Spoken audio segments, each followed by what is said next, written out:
Alors, je commence par une petite question de culture biblique. Je vais voir si vous êtes fort. Avec ce verset dans Michée 6,5. Je lis donc: Rappelle-toi le chemin de Sittim à Gilgal, afin de reconnaître les bienfaits de l'Éternel. Alors, de quel chemin parle Michée?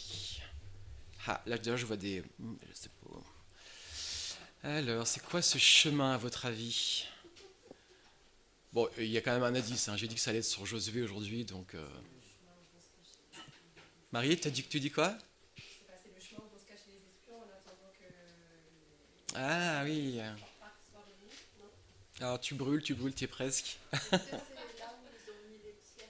Ah là, voilà, ouais. Donc effectivement, les pierres, ils les ont mises après le passage du. Oui. Donc bien, super. Voilà, on va parler ce matin, dans Josué 3 à 5, du. Voilà. Sur la carte là, ça vous ment. Ah non, ça marche plus. Ah bah oui, je suis bête. Voilà, ok. Alors, ok. Oui, donc effectivement, on va parler ce matin du passage des Israélites de Sittim, voilà, jusqu'à Gilgal, ici. Donc on va parler d'un chemin, effectivement. Donc bien vu pour les pierres, Nina, on va voir les pierres, c'est ici, donc après une fois qu'ils sont passés. Donc effectivement, je ne vais pas lire tout le passage, hein, parce que ce serait vraiment très long, c'est un grand passage narratif. Euh, Juste pour donner quand même l'info, peut-être certains ne le savent pas, on est sur une série de prédications sur Josué. On couvre tout le livre de Josué. Et donc là, j'apporte le troisième message, hein. Vous y avez eu déjà premier message sur Josué. La semaine dernière, avec Jean-Pierre, c'était sur Rahab et les espions. Et donc là, je fais la suite. Et j'aurai le privilège de faire encore la suite en mai, donc sur Jéricho. Donc je vais être à fond dans Josué. Alors effectivement, donc là, le petit carré jaune, là, c'est là où commence le chapitre 3. Hein, les Israélites sont devant le Jourdain et ils vont devoir passer, ok, pour aller en terre promise, qui se trouve donc à l'ouest ici. Et le petit problème, effectivement, c'est qu'entre les deux, il y a quelque chose qui gêne, vous voyez ici. Il va falloir passer. Donc, comment...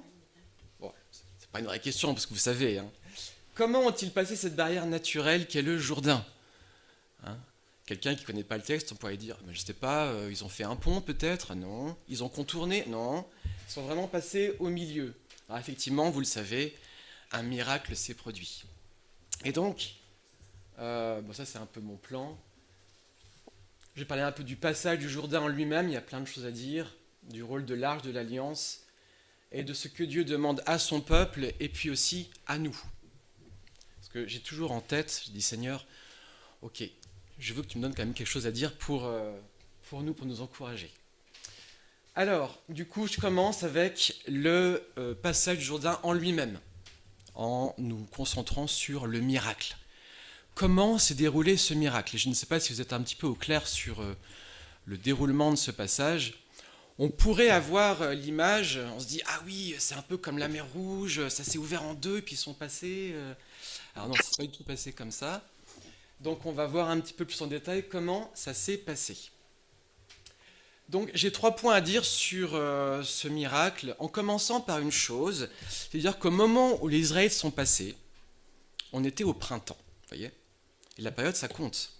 Parce qu'à ce moment-là de l'année, le Jourdain, il est en crue. Hein, c'est-à-dire qu'il y a la fonte des neiges du mont Hermon qui alimente le Jourdain, et donc, voilà, c'est un moment de crue.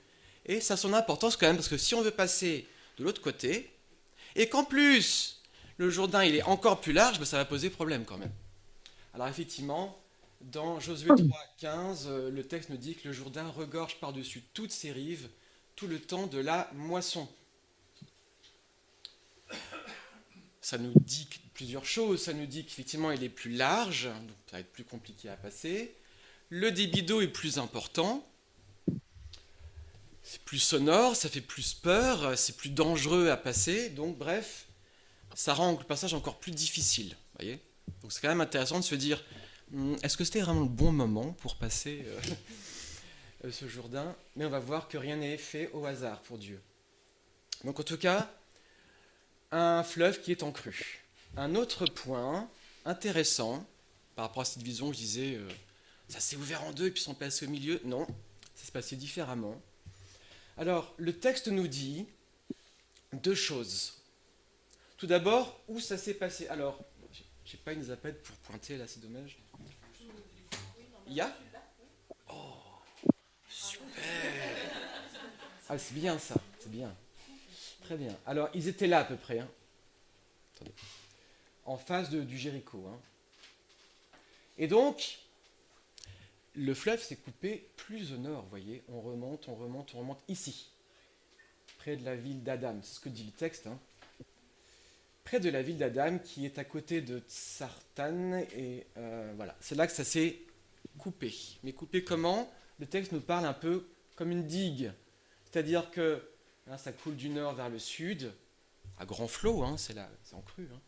Et donc là, il faut imaginer que l'eau s'est coupée comme ça, comme une grande digue, comme une sorte de mur, un mur d'eau. Du coup, comme c'était plus au nord ici, on comprend, et c'est intéressant quand même, que quand les Israélites sont passés ici, ben, ils ne voyaient pas l'eau, parce que c'était beaucoup plus au nord. Donc ils sont passés comme s'il n'y avait pas d'eau. Vous voyez, c'est pas du tout la même image que la mer Rouge, hein, dont on a plus la vision. Donc voilà, intéressant quand même tous ces points. C'est-à-dire que quand ils sont passés, ils n'avaient pas comme ça de mur d'eau qui était de chaque côté ou même d'un côté, bref. Ils sont passés comme s'il n'y avait pas d'eau. D'accord ? Troisième point, ils sont passés à pied sec.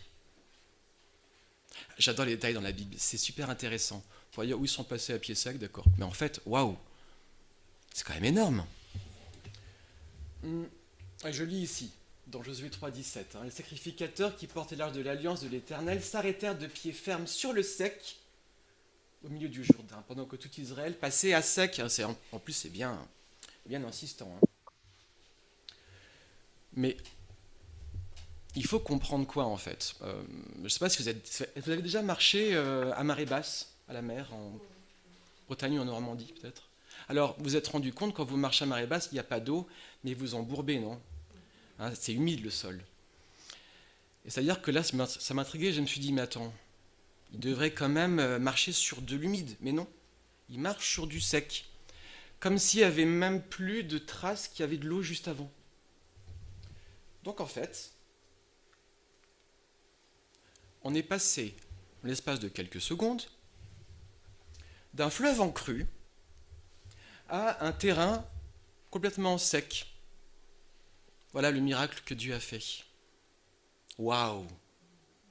N'est-ce pas, les frères et sœurs? Waouh! C'est-à-dire que voilà le miracle que Dieu peut réaliser. Du moment où les sacrificateurs, non, les Lévites, pardon, qui portaient l'arche ont mis le pied dans l'eau, plus d'eau. Voilà un peu pour nous représenter un peu ce qui s'est passé au moment où les Israélites sont passés. C'était en plus des gens qui étaient nés dans le désert, qui ne connaissaient pas trop l'eau, qui n'étaient pas trop à l'aise avec l'eau, hein, donc qui pouvaient être effrayés par le fait qu'il y avait toute cette eau, en plus qui était en crue. On peut imaginer, hein, ça va vite, il y a plein de bruit, tout ça. Donc on peut imaginer la peur qu'ils avaient. Ils disaient, mais waouh, comment est-ce qu'on va faire pour passer? En plus, le texte nous dit qu'ils ont passé 3 jours à attendre, à regarder le fleuve toute la journée en disant, oh, on va devoir passer ça là? Et comment on va faire? Toutes les questions qu'ils ont pu se poser. Ce pas de foi aussi qu'ils ont eu de dire, ok, le Seigneur nous dit qu'on va passer à travers le Jourdain. Vous voyez, il y a toute cette démarche aussi spirituelle de dire, waouh Seigneur, vraiment je te fais confiance parce que toi, si tu l'as dit, tu vas pouvoir nous faire passer.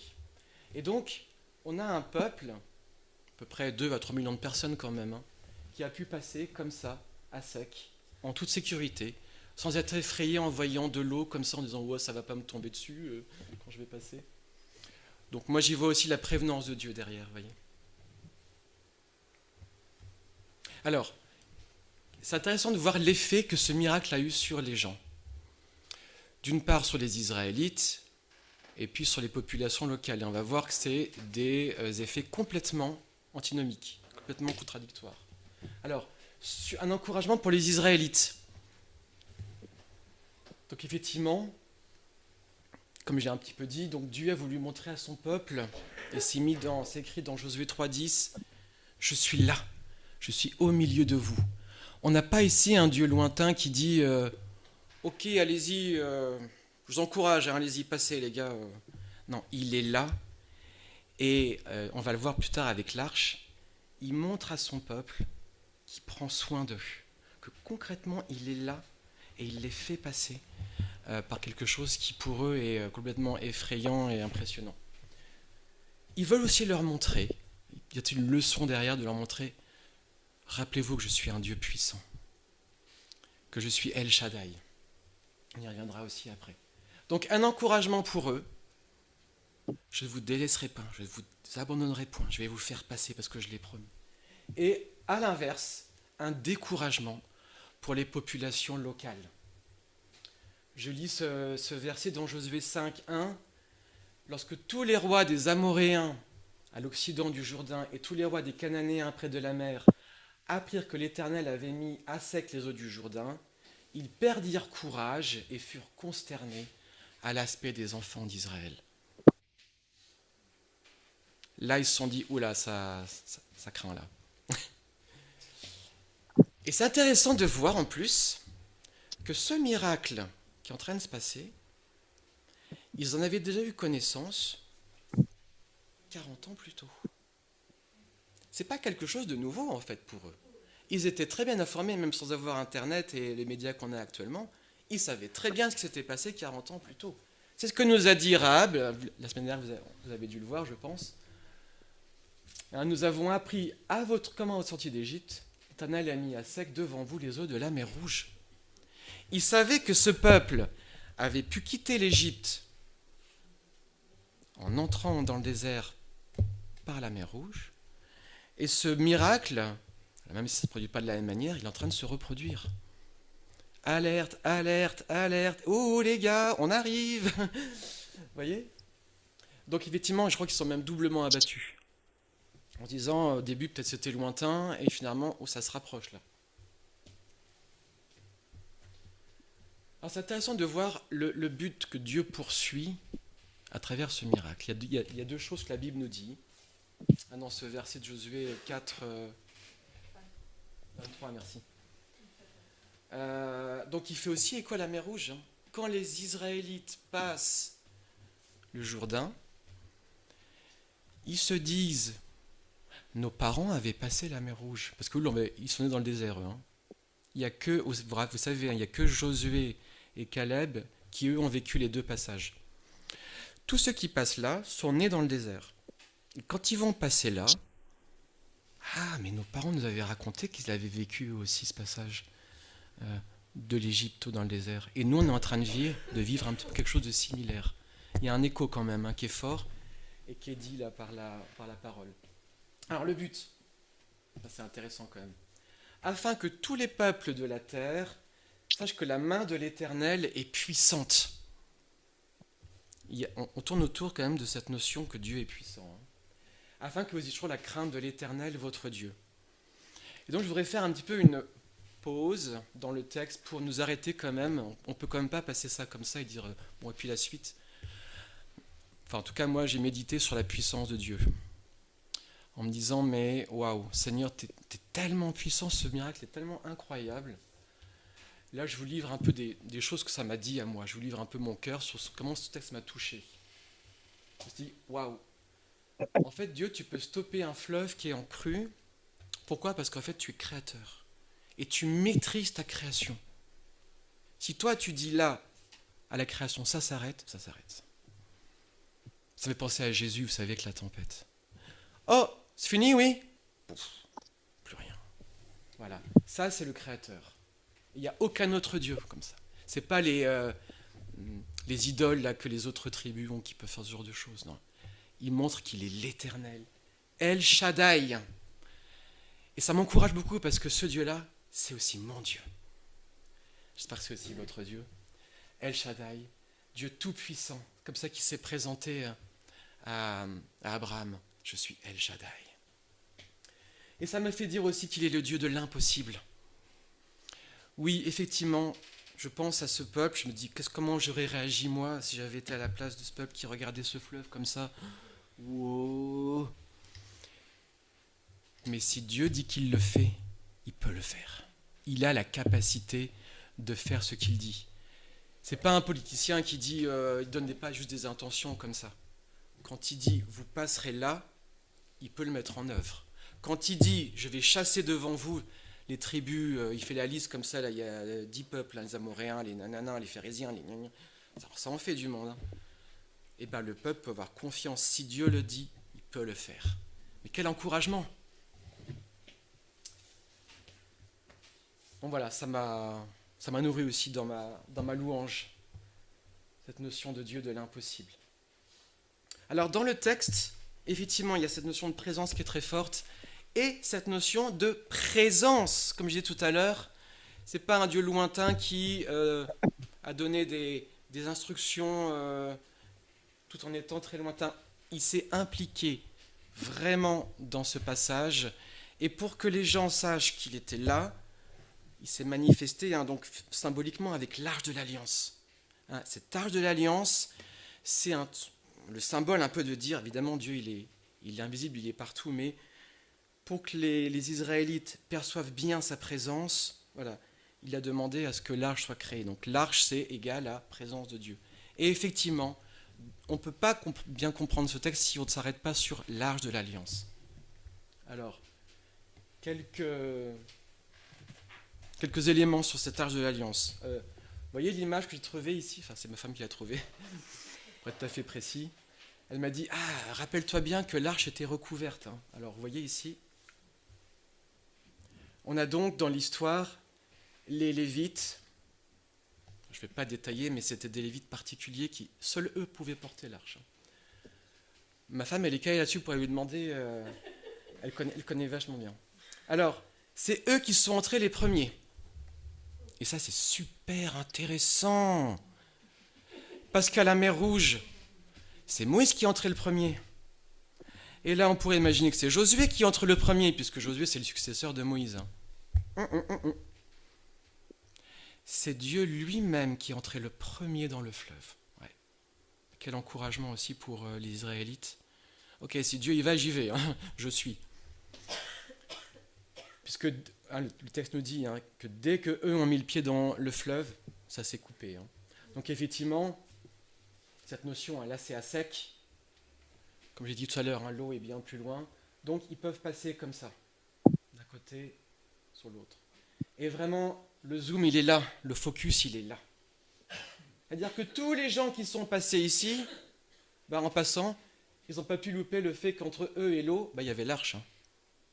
Ça veut aussi dire que Dieu prend soin d'eux. Oui.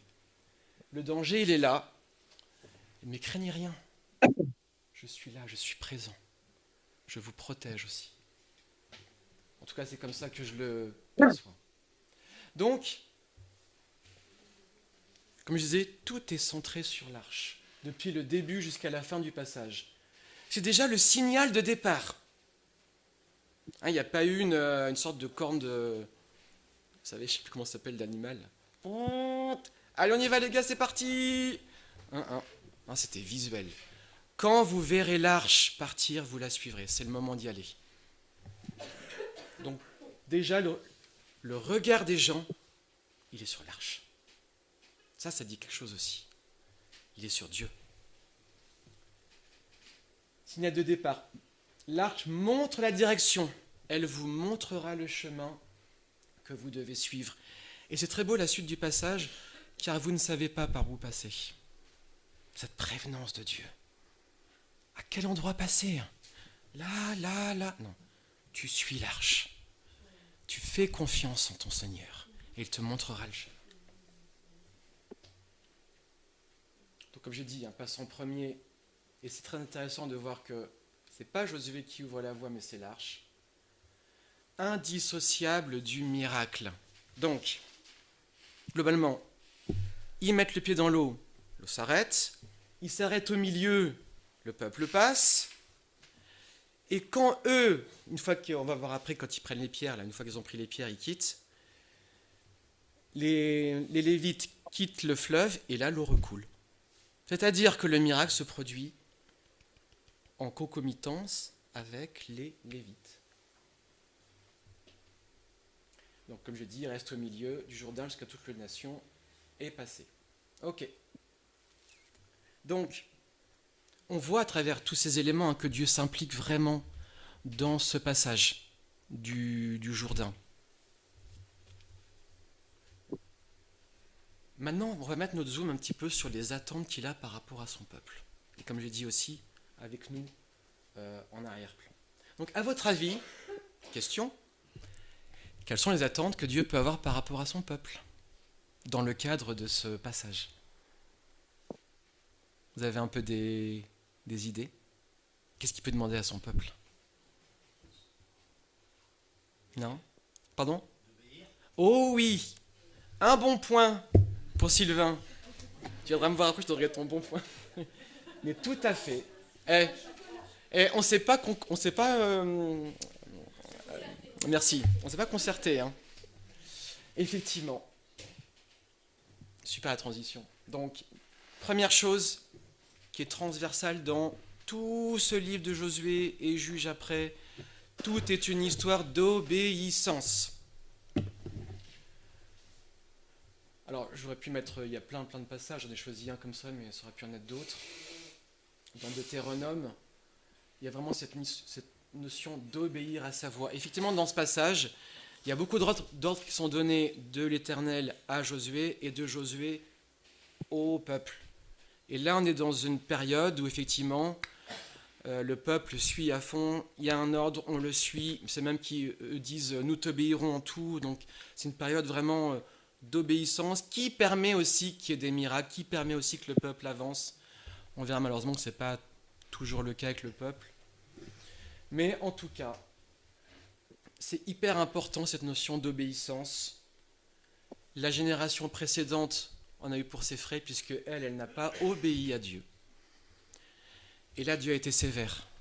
Vous n'avez pas obéi, vous n'entrerez pas dans mon héritage. Ce sera vos enfants. C'est extrêmement important cette notion d'obéissance. Et c'est vraiment le fil rouge, ça revient tout le temps. Et on le voit après avec Juge. Quand ils obéissaient, ça allait. Quand ils obéissaient, ça n'allait plus, etc. Donc l'obéissance, oui, très bien, mais pas que, d'autres choses encore. Oui, je vous écoute. Le sacrificateur doit se mouiller les pieds. Oui, d'abord, oui. Donc il y a une sorte de foi derrière. La foi, énormément. Ouais. L'exemple, ouais. Donc là, c'est un peu la suite du texte. Il y a 3 éléments sur lesquels je vais m'arrêter. Il y a le fait de se rappeler. En prenant les 12 pierres dans le fleuve, on verra aussi le fait de se faire circoncire et puis de prendre la Pâque. Il y a trois choses qui sont données à la suite, une fois qu'ils sont sortis du Jourdain. D'ailleurs, c'est hyper intéressant de voir qu'ils arrivent en terre promise, donc ils sont en territoire ennemi. Là, ça y est, ils y sont. On pourrait imaginer qu'à peine arrivés, à l'attaque, on y va, c'est parti. Non. Ils prennent 10-12 jours pour rester posés à Gilgal et se mettre en accord avec Dieu. La relation avec Dieu en premier. Et après, on verra pour la conquête. Ce qui demande quand même un certain pas de foi parce que peut-être les autres vont vouloir attaquer. D'accord ? Enfin, en tout cas, c'est ce qu'ils se disent. Ils savent pas. Nous, on le sait qu'ils n'ont pas attaqué, mais intéressant tout ça. Donc, voilà l'ordre qui a été donné.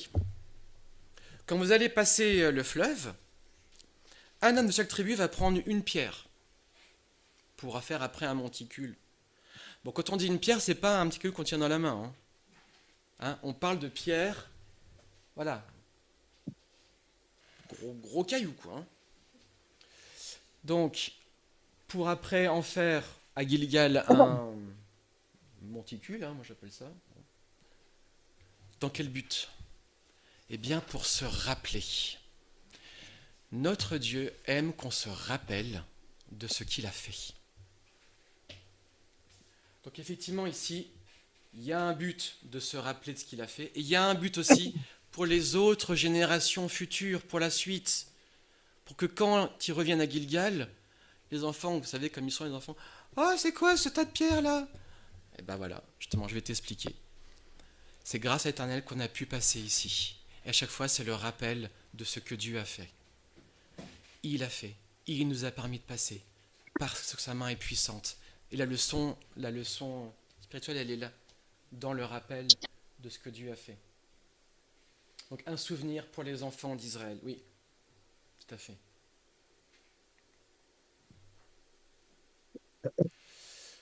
Pause, qu'est-ce que je me suis mis ici? Ah oui, ça encore une fois, c'est comment le texte m'a touché moi. Bon, il y a cette histoire un petit peu de se dire, l'Israël pourrait se dire avec le temps, bon, on a réussi à passer, on était armés, on y allait et tout, mais il y a aussi cette notion du rappel de dire, attendez, rappelez-moi les faits, comment vous êtes passé déjà ici? Qui c'est qui a ouvert la mer? Qui c'est qui a coupé la mer comme une digue? Ah oui, c'est l'Éternel. On doit mettre les choses à leur place.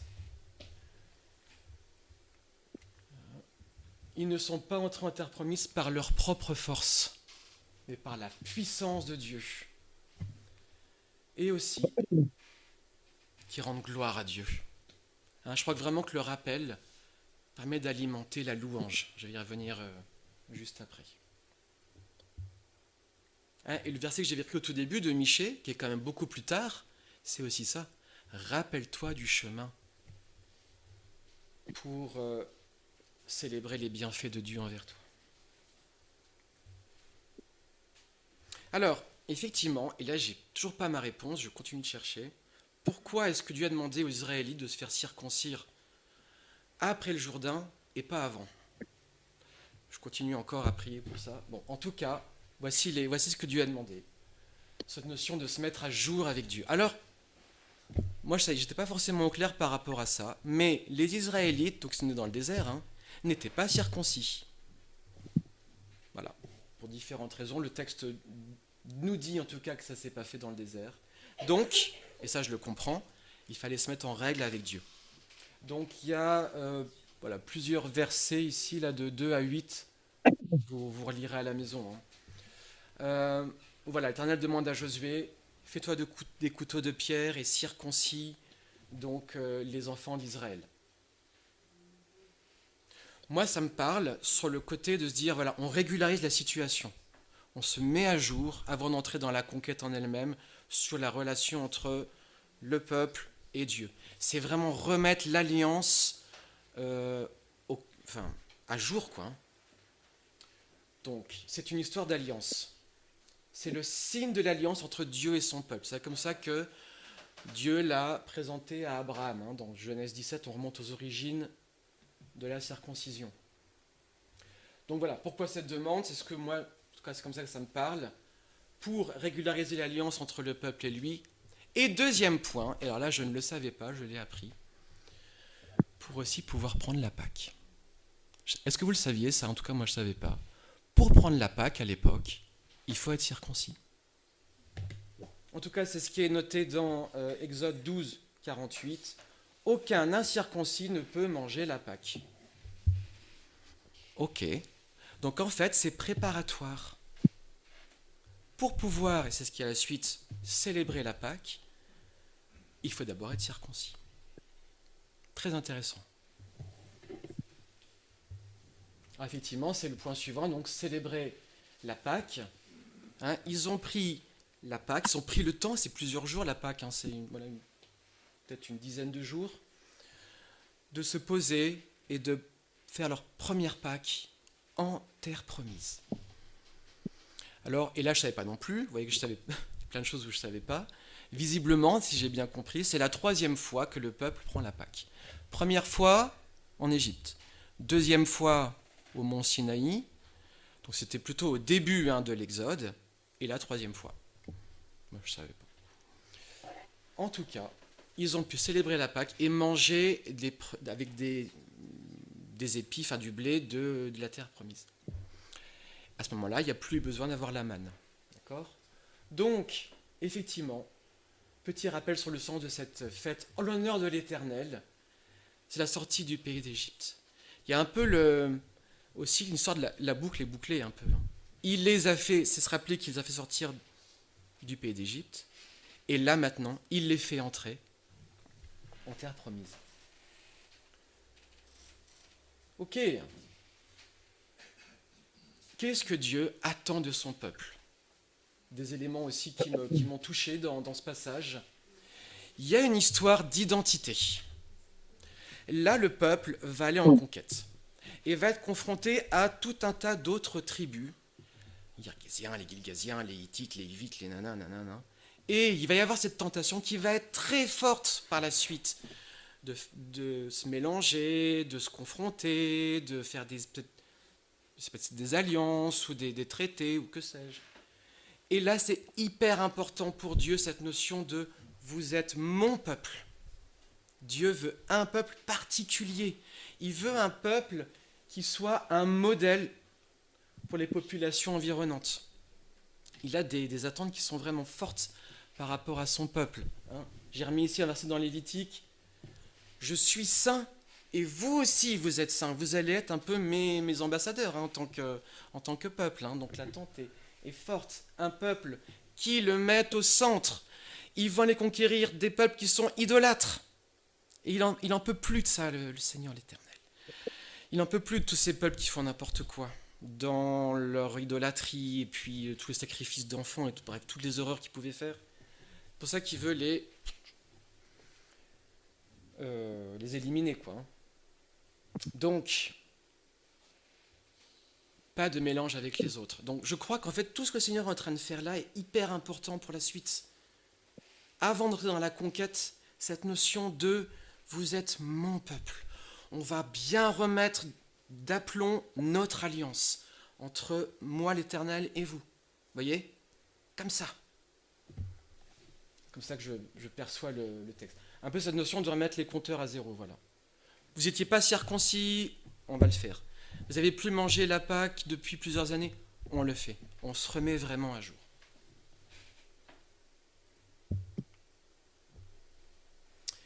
Alors, j'en viens à la partie pour nous. Et vraiment, j'ai prié le Seigneur en me disant, Seigneur, je veux pas...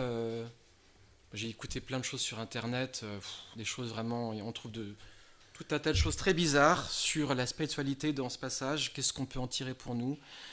Voilà comment, encore une fois, c'est moi, c'est comment moi je perçois ça. Et le Seigneur m'a... Voilà. Je suis en paix en tout cas avec ces 3 points. Et ces 3 points qui pointent vers Christ. Dans le fait de se rappeler, dans le fait de se circoncire, dans le fait de célébrer la Pâque. Pour moi, ça fait vraiment comme ça. Alors, se rappeler. Voilà, j'ai vraiment à cœur que le Seigneur aime qu'on se rappelle, comme je disais tout à l'heure. Et on l'a fait tout à l'heure en prenant la Sainte Seine. Je crois que c'est vraiment l'histoire de se baser sur ce que Dieu a fait. C'est quelque chose de solide. Il l'a fait et ça peut alimenter notre louange. Voilà. Et pour nous, en tant que chrétiens, effectivement, quand Jésus dit « faites ceci en mémoire de moi », il y a cette notion de se rappeler de quelque chose qui est concret. Effectivement, on l'a dit tout à l'heure un petit peu, donc je ne vais pas forcément développer, mais nous rappeler de son sacrifice, nous rappeler de son cœur meurtri, son sang qui a coulé pour nous. Pour moi, c'est aussi beaucoup ça. La colère qui devait tomber sur moi, il l'a prise sur lui un peu comme un paratonnerre. Donc, voilà, pour nous se rappeler en prenant la Sainte Seine. À ce point-là, j'ai trouvé ça extrêmement enrichissant. Je pourrais faire un message là-dessus tellement je trouvais ça passionnant. La circoncision. On en a pas mal parlé en étudiant Galates. On avait vu cette tentation des Galates de se faire circoncire, et où Paul disait, en fait, c'est même pas tellement ça qui compte, la circoncision. Et si vous faites circoncire, il faut faire toute la loi. On l'a vu tout ça. Ok. Maintenant, Paul dit aussi quelque chose sur la circoncision du cœur. Et ça, on ne l'a pas tellement vu dans Galates, mais ça apparaît dans d'autres de ses épîtres, notamment dans Romains et aussi dans Colossiens. Et dans mon temps de préparation spirituelle, c'est que le Seigneur, dans ce message, Moi, ça m'a beaucoup parlé, et ça me parle beaucoup, cette notion de circoncision du cœur, pour nous en tant que chrétiens. Alors, vous allez dire, de quoi il parle? Qu'est-ce qu'il dit? On est tous concernés, là, c'est plus que les hommes, mais je crois que hommes, femmes sont concernés par rapport à Christ. Oui, si on est à Christ, on doit être circoncis du cœur, oui. Je lis ici dans Romains, le vrai juif, ce n'est pas celui qui se conduit extérieurement comme un juif, et la vraie circoncision, ce n'est pas la marque faite sur le corps. Le vrai juif, c'est celui qui est juif au-dedans, et la vraie circoncision, c'est celle du cœur. Je crois que avec le Seigneur, avec Jésus-Christ, on est dans une relation de cœur. C'est le cœur qui doit être touché. J'en suis convaincu dans ma relation avec le Seigneur. C'est une histoire de cœur. C'est pas une histoire de j'enlève un bout de quelque chose de ton corps, mais je veux enlever le péché de ton cœur. C'est vraiment ça la vie chrétienne. Et il y a une histoire à la nouvelle naissance, effectivement, de circoncision du cœur. Donc ce passage, moi, il me dit aussi, dans cette notion de être circoncis, oui, si je veux rentrer dans une vie personnelle avec le Seigneur, c'est aussi une question de, effectivement, cette marque que le Seigneur met dans notre cœur. Alors elle n'est pas visible, elle n'est plus comme avant, où effectivement on voyait ceux qui étaient circoncis, pas circoncis, mais là, ça concerne tous les chrétiens. Ok, et puis donc, troisième chose, et là j'ai vraiment vu aussi un petit peu le clin d'œil de Dieu en me disant « Ah mais oui, c'est vrai qu'on a une semaine de Pâques ». Et le texte me parle de la Pâque qui devient Pâques, n'est-ce pas? Donc oui, il y a aussi cette notion de commémorer la mort et la résurrection de notre Seigneur, donc je ne vais pas développer sur Pâques, ce sera le sujet de la semaine prochaine, mais ce texte nous invite aussi à nous préparer spirituellement à Pâques. Alors on l'a vu, pour les Israélites, c'était se circoncire pour pouvoir manger la Pâque, donc c'était vraiment des règles très précises.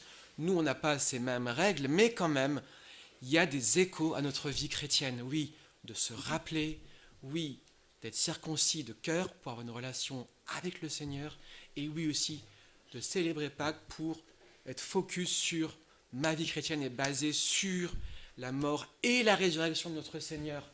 Amen. Alors, je conclus.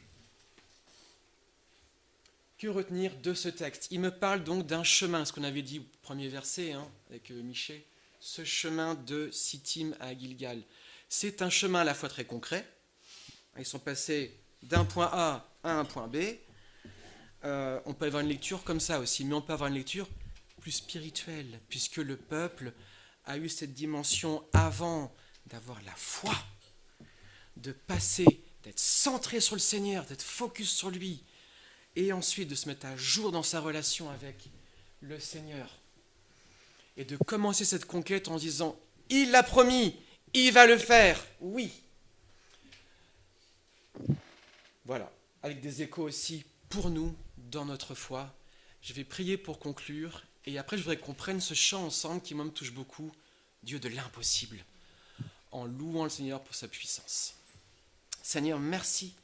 Merci pour ce passage ce matin encore qui nous nourrit, qui nous parle de ce que tu as fait avec ton peuple il y a des milliers d'années, mais qui peut trouver aussi des échos jusqu'à nous maintenant. Merci parce que ce Dieu puissant que tu étais dans ce passage, tu l'es toujours aujourd'hui. Tu es ce Dieu de l'impossible, j'en suis convaincu, Seigneur. Tu es ce Dieu qui veut toucher les cœurs. Et Seigneur, je voudrais vraiment te prier pour chacun d'entre nous, qu'on puisse dans cette semaine qui vient, nous préparer aussi spirituellement à pouvoir célébrer Pâques la semaine prochaine, à pouvoir célébrer ta mort et ta résurrection, Seigneur, à pouvoir aussi être dans la joie de ce que tu as fait pour nous. Merci pour le salut que tu nous donnes, Seigneur. Merci pour les cœurs que tu veux encore toucher aujourd'hui, tous les jours, jour après jour. Et même les cœurs les plus fermés à toi, Seigneur, rien ne t'est impossible. Tu peux les toucher, Seigneur. Alors je te remercie pour ça, au nom de Jésus.